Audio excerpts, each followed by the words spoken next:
William Wilson by Edgar Allan Poe. Part 1. We present the first of 4 parts of the short story, William Wilson, by Edgar Allan Poe. The story was originally adapted and recorded by the U.S. Department of State. Let me call myself, for the present, William Wilson. That is not my real name. That name has already been the cause of the horror, of the anger of my family. Have not the winds carried my name, with my loss of honor, to the ends of the earth? Am I not forever dead to the world? To its honors, to its flowers, to its golden hopes? And a cloud, heavy and endless, does it not hang forever between my hopes and heaven? Men usually become bad by degrees. But I let all goodness fall from me in a single moment, as if I had dropped a coat. From small acts of darkness I passed, in one great step, into the blackest evil ever known. Listen while I tell of the one cause that made this happen. Death is near, and its coming has softened my spirit. I desire, in passing through this dark valley, the understanding of other men. I wish them to believe that I have been, in some ways, in the power of forces beyond human control. I wish them to find for me, in the story I am about to tell, some small fact that proves I could have done only what I did. I would have them agree that what happened to me never happened to other men. Is it not true that no one has ever suffered as I do? Have I not indeed been living in a dream? And am I not now dying from the horror and the unanswered question, the mystery of the wildest dream ever dreamed on earth? I am one of a family well known for their busy minds. As a small child I showed clearly that I too had the family character. As I became older it grew more powerful in me. For many reasons it became a cause of talk among friends, and the hurt it did me was great. I wanted people always to do things my way. I acted like a wild fool. I let my desires control me.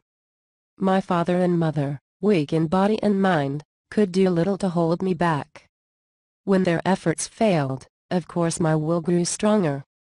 From then on my voice in the house was law. At an age when few children are allowed to be free, I was left to be guided by my own desires. I became the master of my own actions. I remember my first school.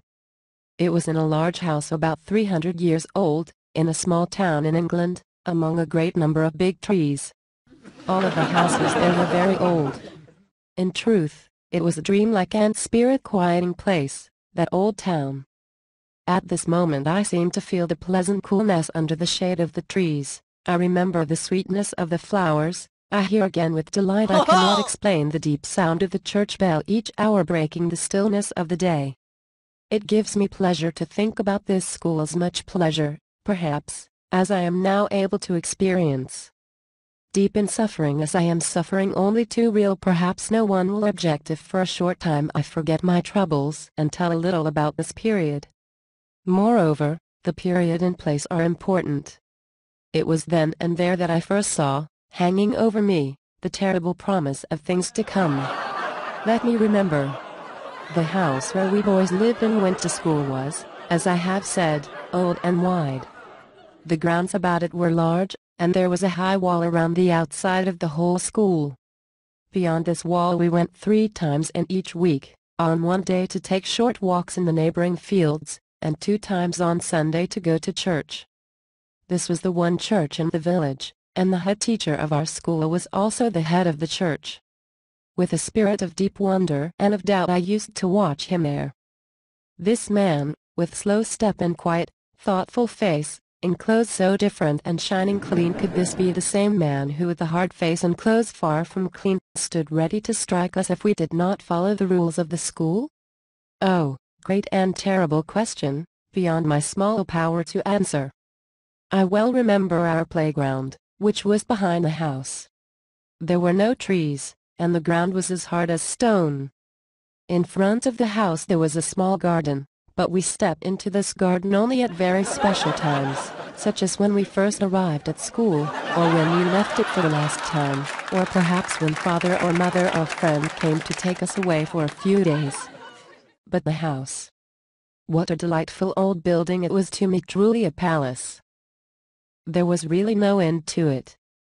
I was not always able to say certainly which of its two floors I happened to be on. From each room to every other there were always 3 or 4 steps either up or down.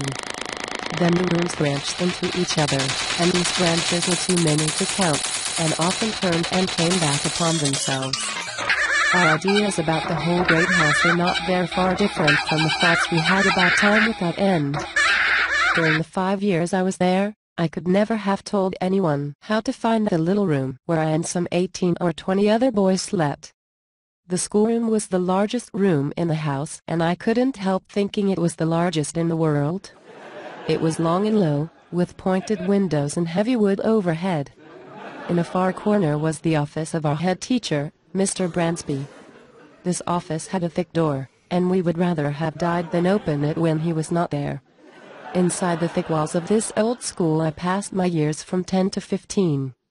Yet I always found it interesting. A child's mind does not need the outside world.